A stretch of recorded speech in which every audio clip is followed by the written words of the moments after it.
The afternoon sun cast long shadows across the Masai Mara as James Mitchell sat motionless on the red earth, cradling something precious in his arms. The wounded lion cub was barely breathing, its tiny chest rising and falling in weak, irregular rhythms. James whispered soft words of comfort, his weathered hands gentle against the golden fur that was matted with blood and dirt. The small creature weighed no more than 5 pounds. Its eyes half closed in exhaustion, completely dependent on the human stranger who had found him dying under the acacia tree. Behind James, the silence of the savannah was broken by the soft padding of massive paws on earth. He felt the presence before he saw it, a primal awareness that made every hair on his body stand on end. Slowly, without sudden movements that might trigger an attack, James lifted his eyes from the cub and looked over his shoulder.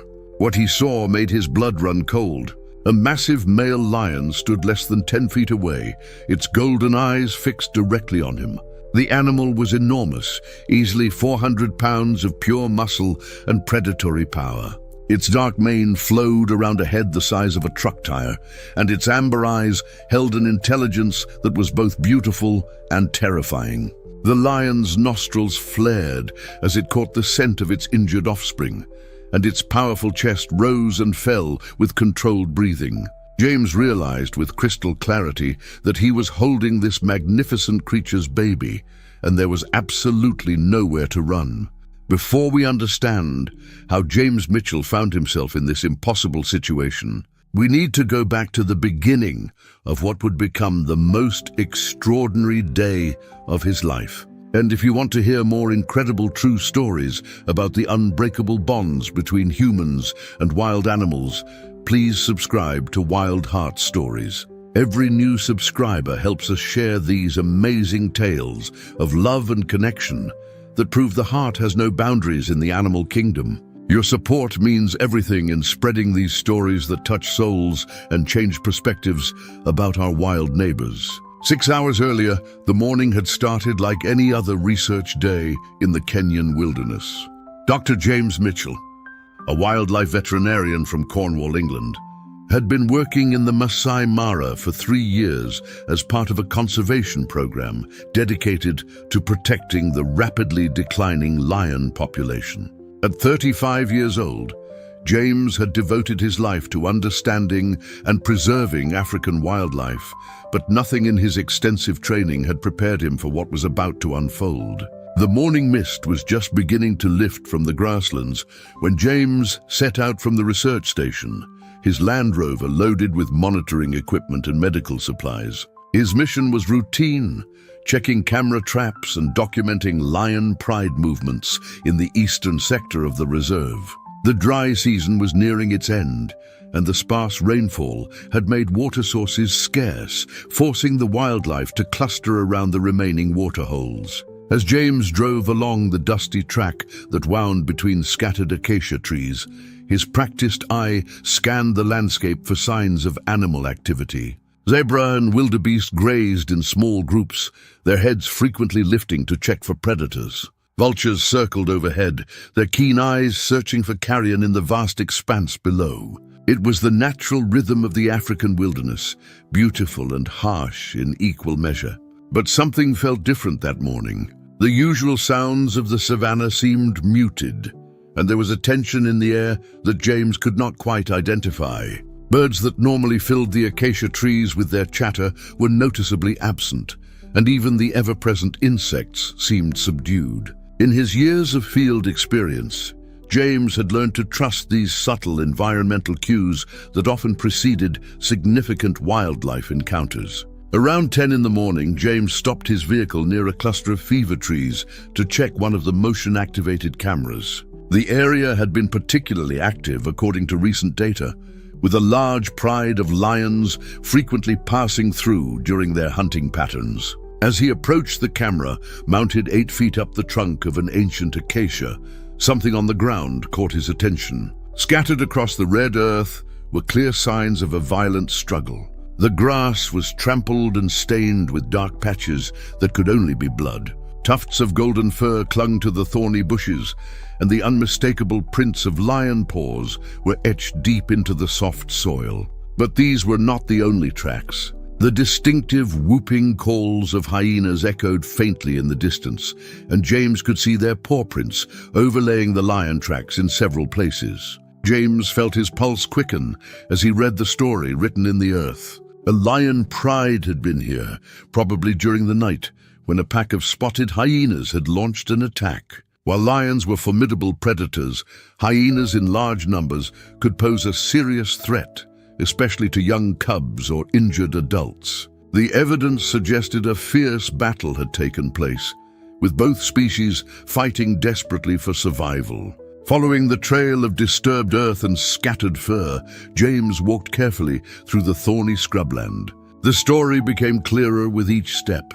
The pride had been moving toward the waterhole when the hyenas struck, probably targeting the most vulnerable members of the group. Lion cubs, with their slower running speed and inexperience, would have been the primary targets in such an attack. 50 yards from the main battle site, James found something that made his heart sink. Partially hidden beneath a low acacia bush, a tiny form lay motionless in the dappled shade. James approached slowly, his breath catching in his throat as he recognized the unmistakable golden coat and distinctive facial markings of a lion cub. The small animal appeared to be dead, its body unnaturally still against the red earth. James knelt beside it, his trained eye immediately assessing the situation. The cub was male, probably no more than 8 weeks old, with the fluffy golden fur and oversized paws characteristic of very young lions. Dark stains around its neck and shoulder suggested bite wounds, and its breathing was so shallow it was barely perceptible. James gently placed his hand on the tiny chest and felt the faintest flutter of a heartbeat. The cub was alive, but barely. Without immediate medical intervention, the small creature would be dead within hours. Blood loss, dehydration, and shock were all working against survival, and the African sun would only accelerate the dying process. In that moment, James faced an agonizing decision that would haunt him for years to come.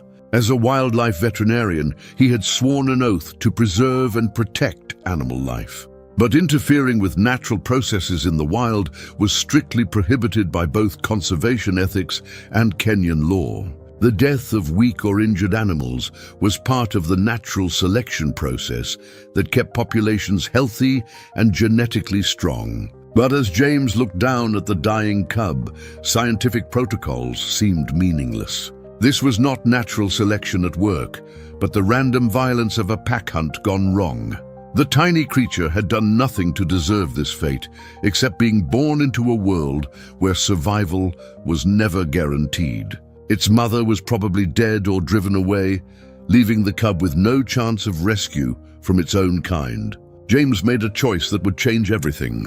Carefully lifting the unconscious cub, he was struck by how little it weighed, probably no more than 5 pounds of fur and fragile bones. The small body was limp in his hands, but he could feel the tiny heart still fighting for life. Speaking in soft, reassuring tones, James carried the cub back to his Land Rover and gently placed it on a blanket in the passenger seat. The drive back to the research station was the longest 20 minutes of James' life. Every few seconds, he checked to make sure the cub was still breathing, his own heart racing with the fear that he might be too late. The small animal remained unconscious, its breathing becoming even more labored as shock set in. James pushed the Land Rover as fast as he dared over the rough terrain, knowing that every minute could be the difference between life and death. At the research station, James immediately set up an emergency treatment area in his medical tent. Working with practiced efficiency, he cleaned the puncture wounds on the cub's neck and shoulder, relieved to discover that none had penetrated deeply enough to cause fatal damage. The greatest threats were blood loss and dehydration, both of which could be treated if caught in time. James started an intravenous fluid line using equipment designed for small mammals, his steady hands guided by years of veterinary training. The cub remained unconscious throughout the procedure, its tiny body completely limp as James worked to save its life.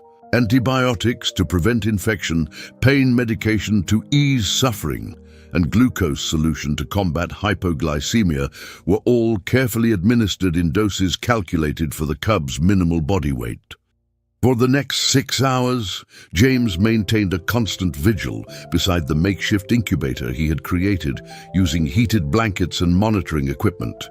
Every few minutes, he checked vital signs, adjusted fluid rates, and watched for any sign of improvement in the cub's condition. The small animal remained unconscious, but its breathing gradually became less labored and its heart rate stabilized. As evening approached, something remarkable happened. The cub's eyes fluttered open for the first time, revealing the deep blue color characteristic of very young lions. For several seconds, the tiny creature stared directly at James with an expression of confusion and fear. But instead of trying to escape or showing aggression, the cub simply watched him with growing curiosity. James spoke in gentle, soothing tones, the same voice he used with frightened domestic animals in his veterinary practice back in England. To his amazement, the cub responded by lifting its head slightly and making a soft mewing sound that was barely audible. It was the first sign that the small animal might actually survive the trauma of the hyena attack. Over the following days, the bond between James and the cub deepened beyond anything he had experienced with a wild animal. The tiny creature, which James had named Kovu after the Swahili word for scar due to the distinctive mark the attack had left on his shoulder, began to show personality traits that were both lion-like and surprisingly individual. Kovu was curious about everything in his new environment, investigating James' medical equipment with careful pause and watching his every movement with intelligent golden eyes that seemed to grow brighter each day. When James spoke to him, Kovu would tilt his head and respond with soft chirping sounds that gradually grew louder and more confident as his strength returned. Feeding became a twice-daily ritual that strengthened their connection. Using a specially designed bottle and formula created for orphaned big cats, James would hold Kovu in his lap while the cub drank with increasing enthusiasm. The trust displayed during these feeding sessions was extraordinary. Kovu would curl up against James' chest afterward, purring with the same contentment as a domestic house cat, seemingly unaware that he belonged to one of Africa's most feared predators. But even as James marveled at the growing bond with Kovu, he was haunted by the knowledge that this arrangement could not last forever. Every day the cub grew stronger and larger, his natural instincts becoming more apparent. The playful pouncing that was adorable in a 5-pound kitten would become dangerous in a 50-pound adolescent and eventually lethal in a 400-pound adult. More importantly, Kovu belonged in the wild with his own kind. Despite the love and care James could provide, he could never teach the cub how to hunt, how to navigate the complex social structures of a lion pride, or how to survive in the harsh realities of the African wilderness. Keeping Kovu in captivity would be condemning him to a life of dependency and artificial existence. 3 weeks after the rescue, James faced another agonizing decision. Kovu had recovered completely from his injuries and was now a healthy, energetic cub with golden fur that gleamed in the African sunlight. He followed James everywhere around the research camp, played with enthusiasm that sometimes knocked over equipment, and had even begun to show interest in the scents and sounds of the wild animals that passed near the station. The time had come to return Kovu to his natural habitat, even though the thought of separation tore at James' heart. He had spent every day and night with the cub for 3 weeks, forming a bond that felt more like that between parent and child than researcher and subject. But love sometimes meant making the hardest choices, and James knew that Kovu's future lay in the wild, not in the safety of human protection. James decided to release Kovu in the same area where he had found him, hoping that any surviving members of his original pride might still be in the territory. It was a long shot, but young lions had been known to be adopted by unrelated prides, especially if they could prove their value to the group. At the very least, Kovu would have a chance to live as nature intended, free to make his own choices and follow his own path. The morning of the release, James loaded Kovu into a specially modified carrier and drove slowly back to the acacia grove where their story had begun. The cub seemed to sense that something significant was happening, his behavior more alert and watchful than usual. As they approached the familiar landscape, Kovu's nostrils flared with recognition, and he began making soft calling sounds that seemed to carry farther across the savannah than ever before. James parked the Land Rover in the same spot where he had found the dying cub 3 weeks earlier. The irony was not lost on him that he was returning to the scene of near tragedy to give Kovu a second chance at life. With trembling hands, he opened the carrier and lifted Kovu out one final time, holding the now sturdy cub against his chest as he had done so many times during their weeks together. Kovu looked up at James with those intelligent golden eyes, now bright with health and curiosity. For a moment, James wondered if the cub understood what was happening, if he realized that their time together was ending. The thought of never seeing Kovu again, of not knowing whether he would survive in the wild, was almost unbearable. But this was the moment James had been dreading and preparing for since the day he first picked up the dying cub. With a final gentle stroke of the golden fur, he set Kovu down on the red earth and stepped back. The cub sat perfectly still for several seconds, looking back and forth between James and the vast wilderness that stretched beyond them. Then, as if understanding his destiny, Kovu took his first tentative steps away from the human who had saved his life. He paused to look back once, his golden eyes meeting James for what both believed would be the last time. Then the young lion turned and walked steadily toward a cluster of acacia trees, his tail held high with the confidence of a born predator returning to his rightful home. James watched until Kovu disappeared into the thorny scrubland, his heart heavy with loss but proud of the choice he had made. He had given the cub the greatest gift possible, a second chance at life in the wild where he belonged. Whatever happened next would be up to Kovu and the unforgiving laws of the African wilderness. As James turned to walk back to his Land Rover, he had no idea that this was not the end of their story, but merely the end of the first chapter. The bond they had formed during those 3 weeks would prove to be stronger than either time or distance, and their paths would cross again in ways that would challenge everything James thought he knew about the relationship between humans and wild animals. What James also did not know was that their every move had been watched by eyes much keener than human ones, and that the lion, whose cub he had just released, was about to make a decision that would change both their lives forever. The massive male that now emerged from behind the acacia trees had been tracking the scent of his lost son, and he had arrived just in time to witness something that no wild lion had ever seen before. Now sitting in the same spot where he had released Kovu all those hours earlier, James found himself face to face with what could only be the cub's father. The huge male lion stood motionless, his golden eyes taking in every detail of the scene before him. In his arms, James still held the evidence of his crime against nature, the rescued cub that should have been left to die according to the laws of the wild. The question that hung in the air between them was as ancient as the savannah itself. What happens when the worlds of human compassion and wild nature collide? James was about to discover that sometimes the answer defies everything we think we know about the animal kingdom. Time seemed suspended in that moment as predator and human regarded each other across the red earth of the Masai Mara.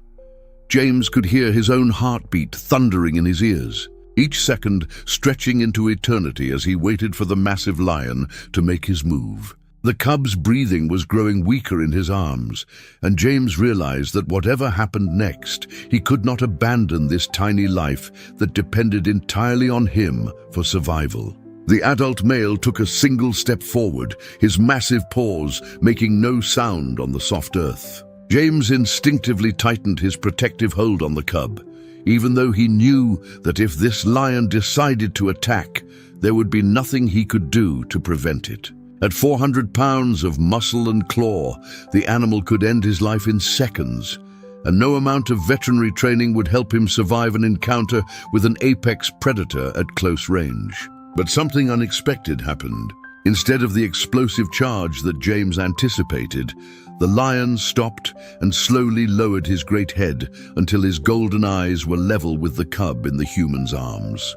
For several heartbeats, the massive predator simply stared at his offspring, nostrils flaring as he took in the scent of blood, medicine, and human interference that now clung to the small body. James held his breath as the lion stretched his enormous head forward, bringing his muzzle to within inches of the cub. The adult male's nostrils flared again, this time more deliberately, as if trying to understand the complex mixture of scents that told the story of what had happened to his son.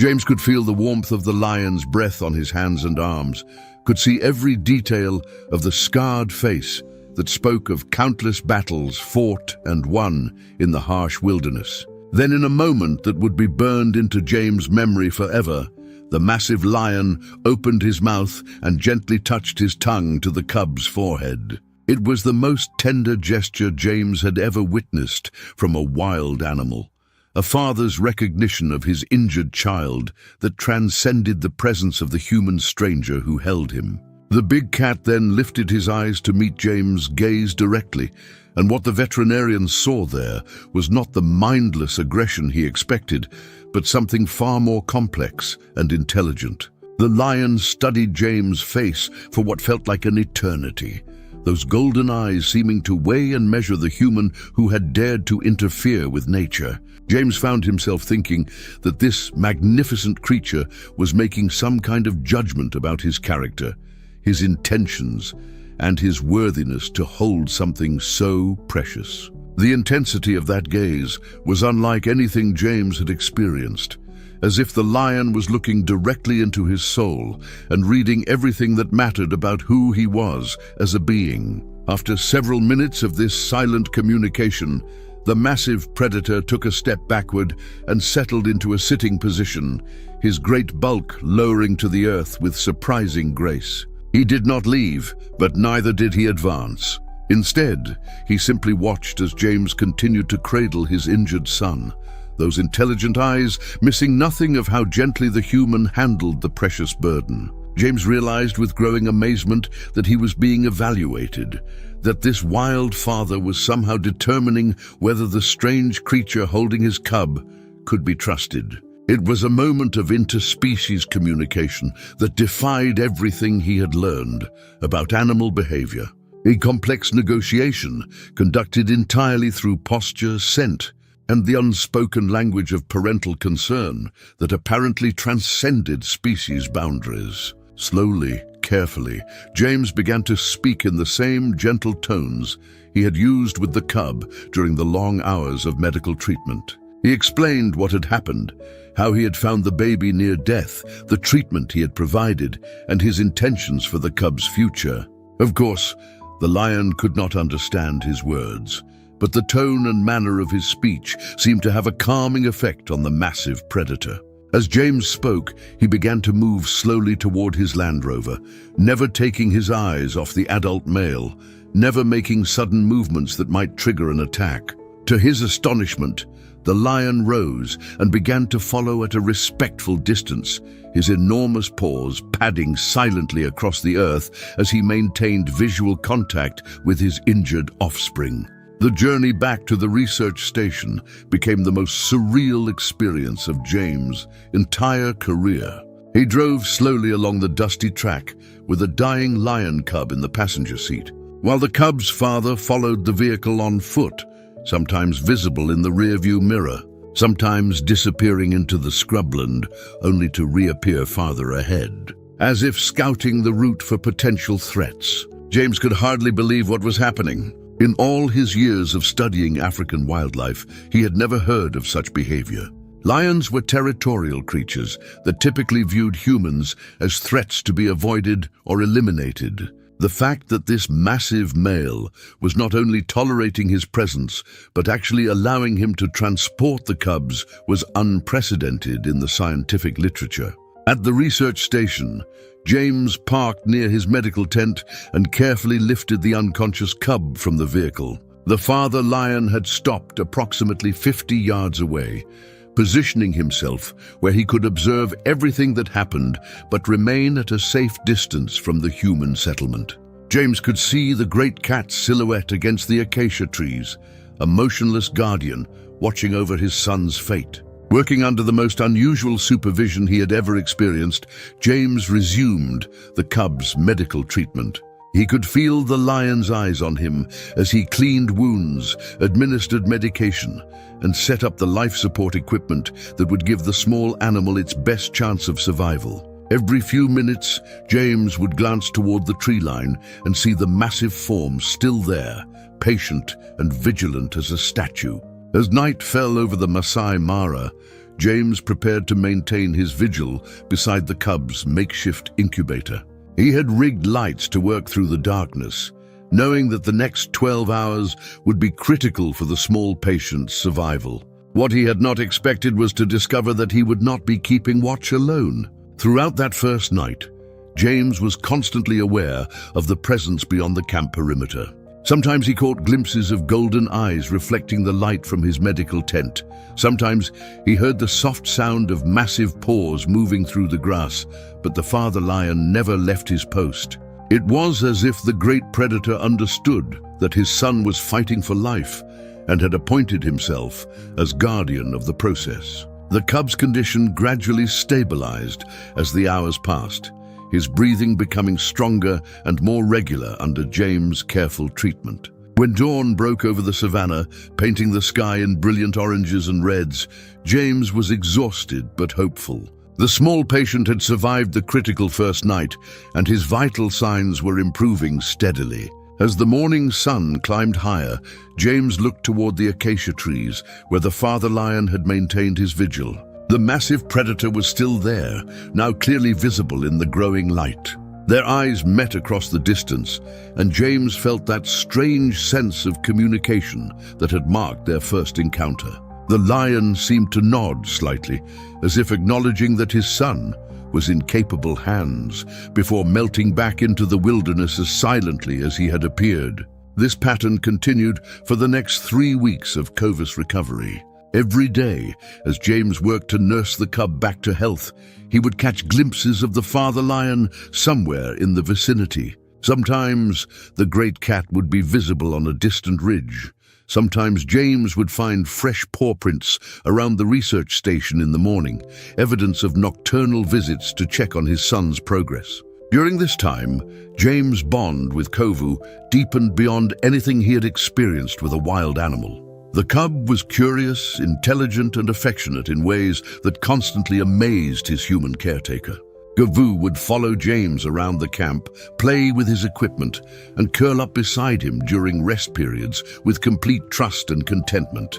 But James never forgot that they were being watched. The knowledge that Kovu's father was nearby, monitoring the situation and apparently approving of the care his son was receiving, added a surreal dimension to the entire experience. James found himself occasionally speaking toward the wilderness, updating an invisible listener on Kovu's progress, and explaining his treatment decisions to an audience he could not see, but knew was there. As Kovu grew stronger and more active, his natural instincts began to assert themselves more forcefully. He started displaying hunting behaviors, stalking insects and small objects with the focused intensity of a born predator. His playful pounces became more powerful, and his vocalizations grew louder and more complex, sometimes carrying across the savannah in ways that seemed designed to reach distant ears. James noticed that these vocal displays often coincided with sightings of the father lion. It was as if Kovu was calling to his sire, maintaining some form of communication across the distance that separated them. The thought that father and son were somehow staying in contact throughout the recovery process was both touching and scientifically fascinating. 3 weeks after the rescue, when Kovu had fully recovered from his injuries and was displaying the robust health of a normal lion cub, James knew the time had come for the most difficult decision of his life. The young animal belonged in the wild with his own kind, and every day of delay was making their eventual separation more painful for both of them. The morning James had chosen for the release dawned clear and bright, with the kind of golden light that made the African savanna look like a paradise created specifically for lions. As he prepared Kovu for the journey back to the wild, James felt his heart breaking with the knowledge that this might be the last time he would ever hold the cub that had become like a son to him. During the drive to the release site, Kovu seemed unusually alert and excited, as if he sensed that something significant was about to happen. His golden eyes were bright with anticipation, and he made soft calling sounds that carried farther across the landscape than James had ever heard before. It was as if the young lion was announcing his imminent return to the wild, broadcasting his presence to any of his kind who might be listening. When they reached the acacia grove, where James had first found the dying cub, the symbolic weight of the moment was overwhelming.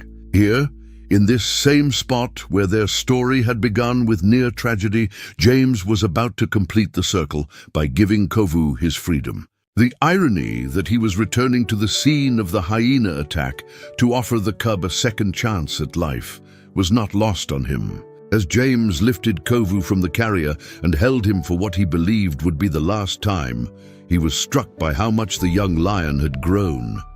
The tiny, dying creature he had rescued was now a healthy, confident cub with bright golden fur and intelligent eyes that seemed to hold wisdom beyond his age. The transformation was miraculous, a testament to the resilience of life and the power of compassionate care.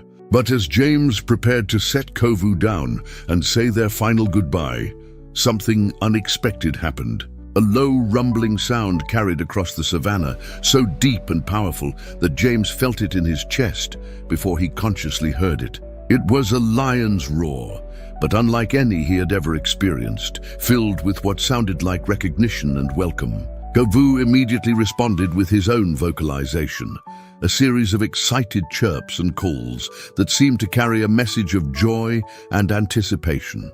The young cub's entire body language changed, becoming more alert and purposeful as he turned in the direction from which the roar had come. James felt a shiver of excitement and trepidation as he realized that they were not alone in the grove. Through the scattered acacia trees, a magnificent figure emerged from the dappled shadows. It was the father lion, the same massive male who had watched over Kovu's recovery from a distance for 3 weeks. But now he was not keeping his distance. Instead, he was walking directly toward them with a purposeful stride that made James' heart race with a mixture of fear and anticipation. The great predator approached to within 20 feet before stopping and fixing his golden eyes on the human who still held his son. For a long moment, the three of them formed a triangle of connection in the African wilderness. Two members of one species and one of another, bound together by circumstances that defied all conventional understanding of how nature was supposed to work. James felt Kovu squirming in his arms, eager to join his father, and knew that the moment of release had arrived. But as he gently set the young cub on the ground, he had no idea that he was about to witness something that would challenge everything he thought he knew about lion behavior and the capacity of wild animals for gratitude and memory.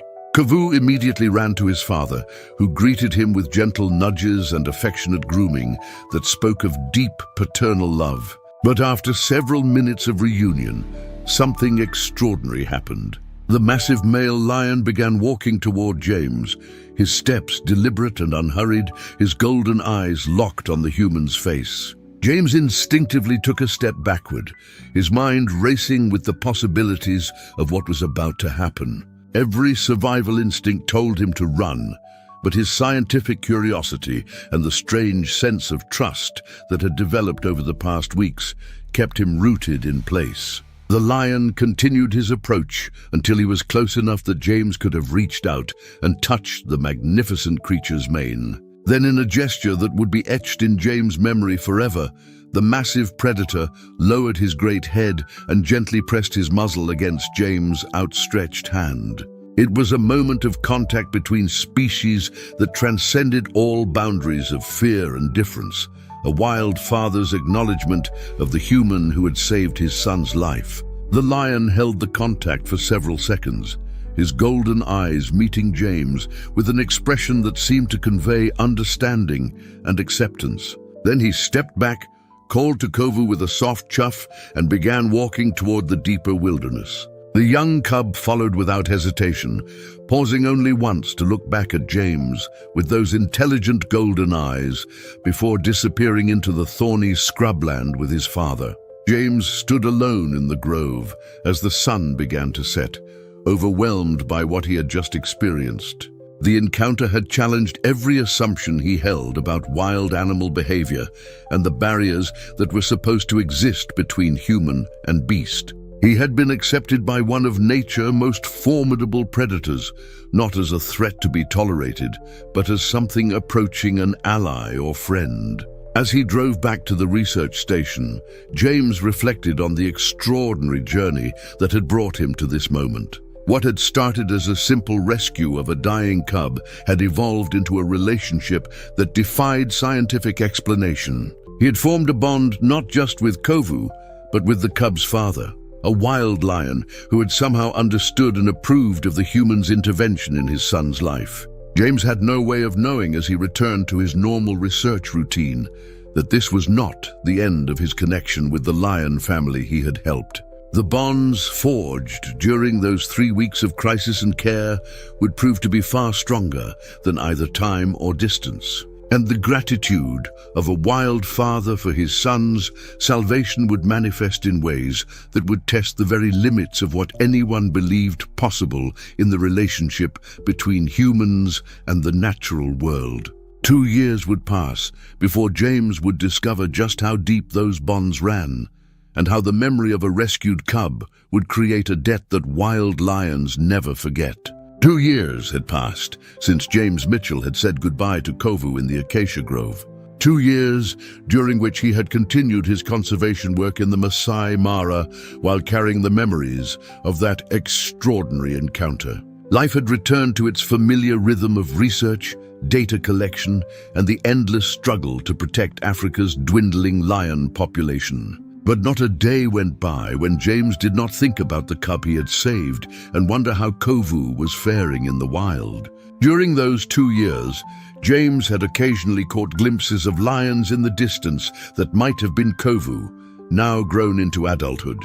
Several times, he had spotted a young male with distinctive markings that reminded him of the cub he had cared for. But the sightings were always too brief and distant to be certain. The harsh reality of wildlife research was that once animals returned to the wild, they often disappeared forever into the vast expanse of the African wilderness. James had learned to accept this uncertainty as part of the price of loving wild animals. His work continued to be fulfilling and important, each day bringing new insights into lion behavior and new strategies for conservation. The research station had expanded during his tenure, and he now supervised a team of graduate students and local researchers who shared his passion for protecting the magnificent predators that ruled the savannah.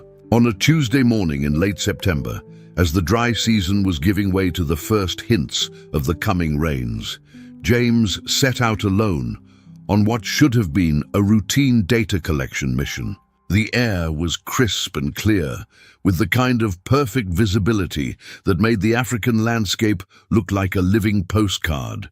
His destination was a waterhole, approximately 15 kilometers from the research station, where motion-activated cameras had recorded unusual lion activity over the previous week. The drive took him through some of the most beautiful and remote sections of the Masai Mara, past herds of zebra and wildebeest that grazed peacefully in the golden grassland. Vultures soared overhead on thermals, rising from the warming earth, their keen eyes scanning for the carrion that would provide their next meal. It was the timeless rhythm of the African wilderness, unchanged for millions of years despite the encroachment of human civilization. James parked his Land Rover on a low ridge overlooking the waterhole and began setting up his equipment to download data from the camera traps. The waterhole itself was a life-giving oasis in the dry landscape, its muddy edges marked with the footprints of dozens of species that depended on this precious resource for survival. Elephant tracks the size of dinner plates mingled with the delicate impressions left by gazelles and the distinctive paw prints of various predators. As James worked with his equipment, he became gradually aware that he was not alone in the area.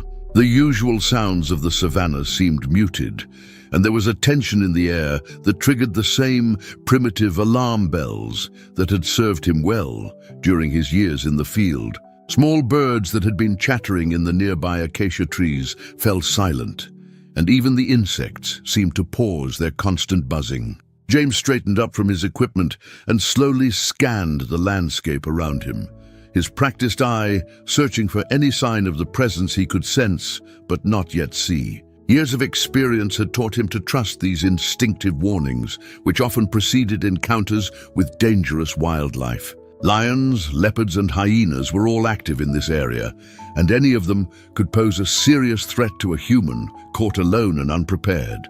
It was then that he saw them, emerging from a grove of fever trees approximately 200 yards away. A pack of spotted hyenas was moving in his direction with the purposeful gait that indicated they had already identified him as a target. James counted at least 8 adults, their powerful shoulders and distinctive sloping backs unmistakable even at distance. Their behavior suggested they were hunting rather than simply passing through the area. James felt his pulse quicken as he assessed his situation. Hyenas were among Africa's most dangerous predators, capable of taking down prey much larger than themselves when hunting in coordinated packs. Unlike the ambush tactics preferred by cats, hyenas relied on endurance and teamwork to wear down their victims through sustained pursuit. For a lone human caught in open terrain, they represented a potentially fatal threat. The nearest tree capable of supporting his weight was more than 50 yards away, and James knew he could never outrun the hyenas across that distance. Spotted hyenas could reach speeds of nearly 40 miles per hour and maintain that pace for much longer than any human. His Land Rover was parked at the base of the ridge, but reaching it would require running directly toward the advancing pack, which would almost certainly trigger an immediate attack. James began backing slowly toward a cluster of large boulders that might provide some defensive position, never taking his eyes off the approaching hyenas. The pack had spread out into a hunting formation, with several animals moving to flank his position, while others maintained direct pressure from the front. It was a sophisticated tactical approach that demonstrated the intelligence and cooperation that made hyenas such effective predators. The lead female, easily identifiable by her larger size and aggressive posture, began making the distinctive whooping calls that hyenas used to coordinate pack attacks. The sound sent chills down James' spine, not just because of its otherworldly quality, but because he knew it meant the pack was preparing to close in for the kill. Other pack members responded with their own vocalizations, creating a cacophony of sound that carried across the savannah like the soundtrack of a nightmare. James reached the boulder cluster with the hyenas, now less than 50 yards away and closing fast. The rocks provided some protection, forcing the pack to approach from limited angles, but James knew this was at best a temporary respite. Hyenas were notorious for their patience and persistence, capable of maintaining a siege for hours until their prey made a fatal mistake or collapsed from exhaustion. As the pack leader approached to within 20 yards, James could see the intelligence in her dark eyes and the powerful muscles that rippled beneath her spotted coat. Hyenas were often underestimated as scavengers, but James knew they were actually skilled hunters responsible for the majority of their own kills. Their bone-crushing jaws and cooperative hunting strategies made them among the most successful predators in Africa. The situation was becoming desperate when James heard something that made his heart stop. From somewhere behind the hyena pack came a sound that was both familiar and impossible, a deep roar that seemed to shake the very ground beneath his feet. It was the call of a male lion, powerful and territorial, cutting through the hyena's vocalizations like a blade through silk. The effect on the hyena pack was immediate and dramatic. The animals that had been focused entirely on their human prey suddenly spun around to face this new threat, their confident hunting formation dissolving into defensive uncertainty. Lions and hyenas were ancient enemies, competing for the same resources and territory throughout the African wilderness. While hyenas in large numbers could challenge a single lion, the arrival of a big male changed the dynamics of the encounter completely. James watched in amazement as a magnificent lion emerged from the same grove of fever trees the hyenas had used for their approach.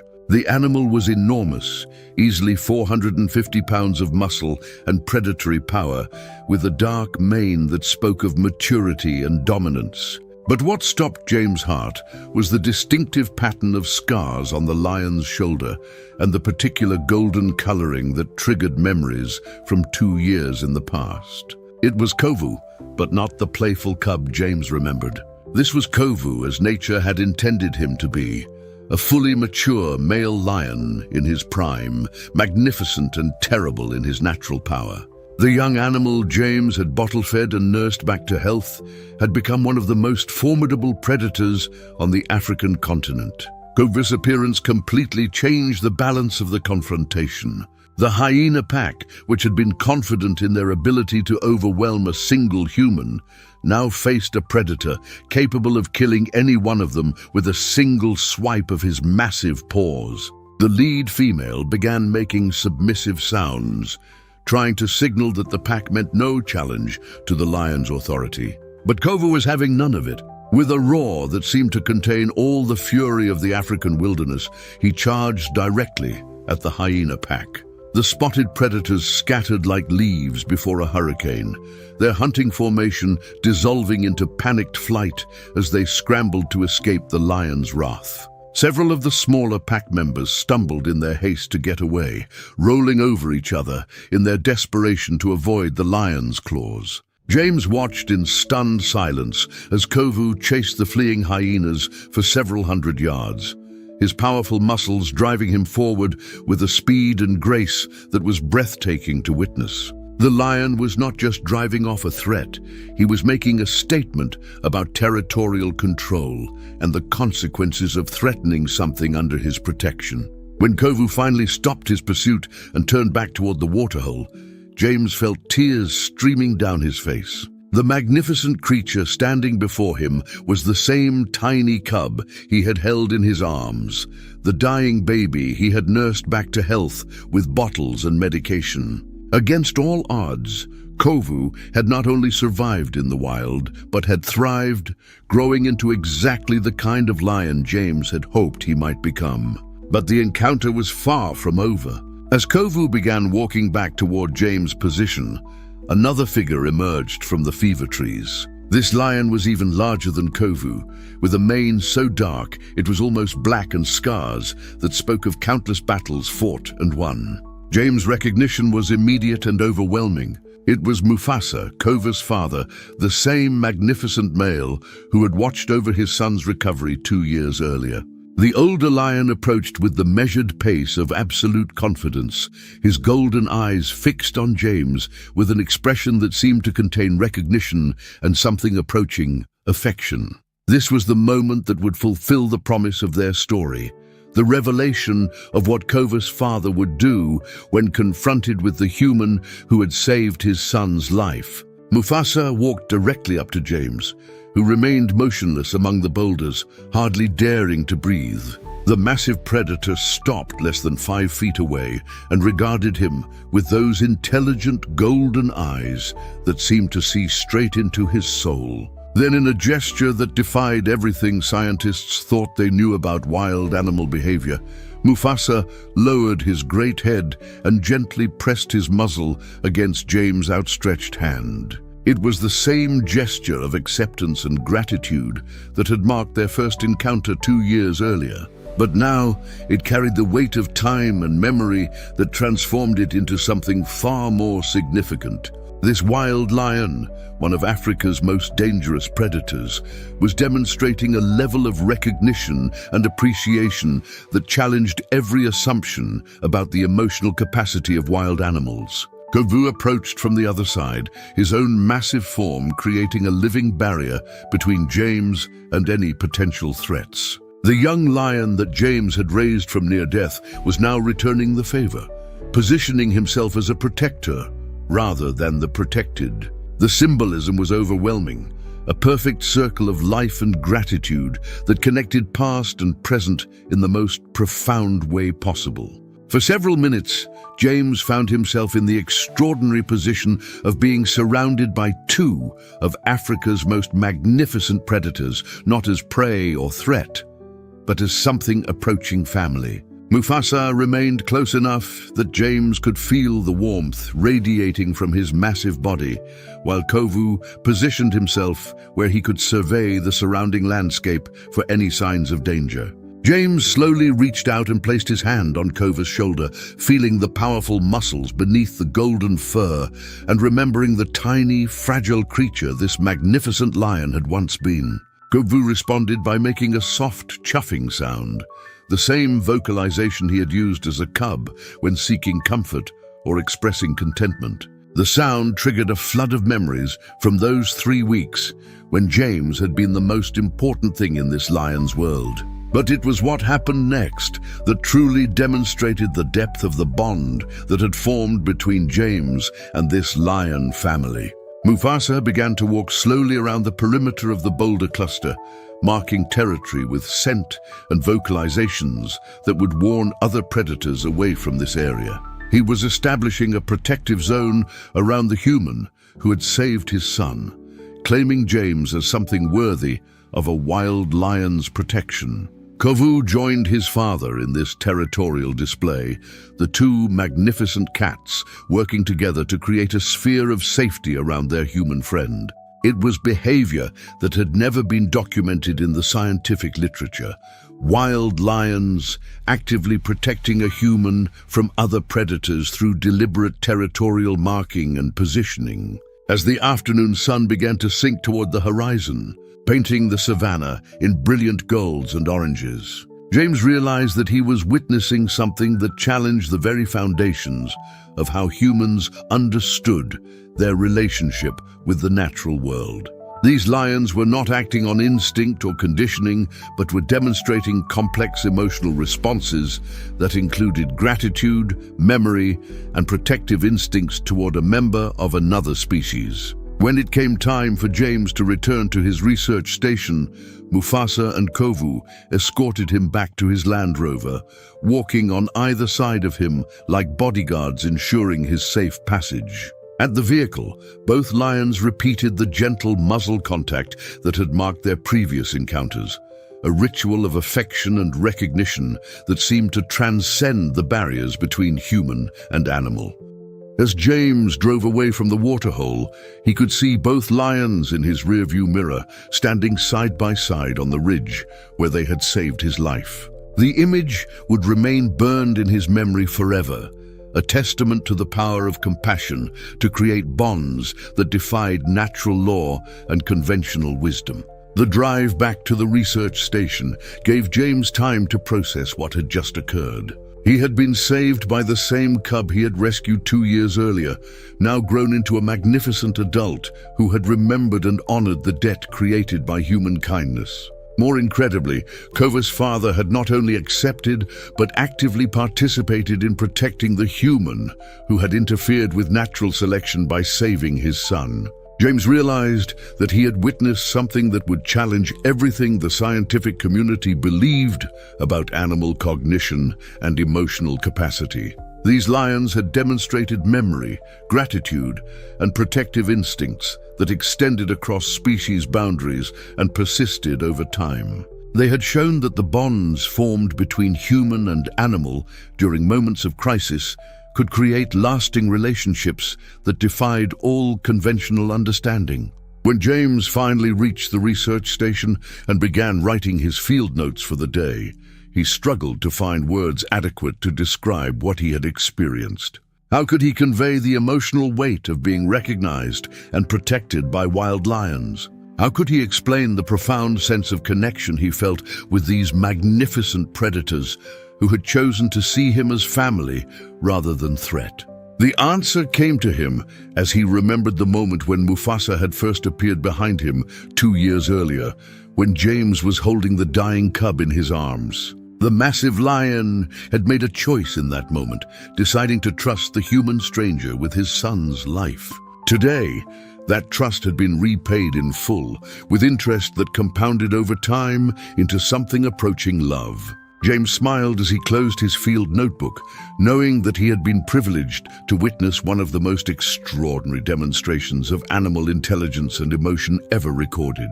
Kovu and Mufasa had shown him that the heart recognizes no boundaries between species, that love and gratitude can transcend even the most fundamental laws of nature. Somewhere out in the darkness of the African night, 2 lions were settling down to sleep, secure in the knowledge that they had honored the debt owed to the human who had given one of them a second chance at life. And in his tent at the research station, James Mitchell was learning that sometimes the greatest discoveries in science come not from data and analysis, but from moments of pure connection that reveal the deepest truths about what it means to be alive in this magnificent, mysterious world we all share.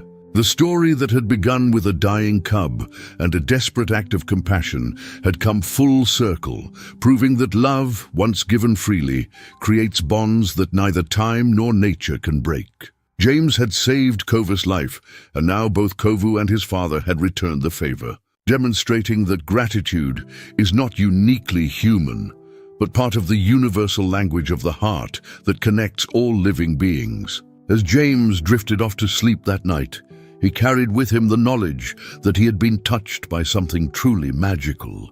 A reminder that in a world often defined by conflict and separation, love remains the most powerful force of all, capable of bridging any gap and healing any wound. The lions had taught him that compassion creates connections that transcend understanding, and that sometimes the greatest gifts we receive come from the very creatures we sought to help.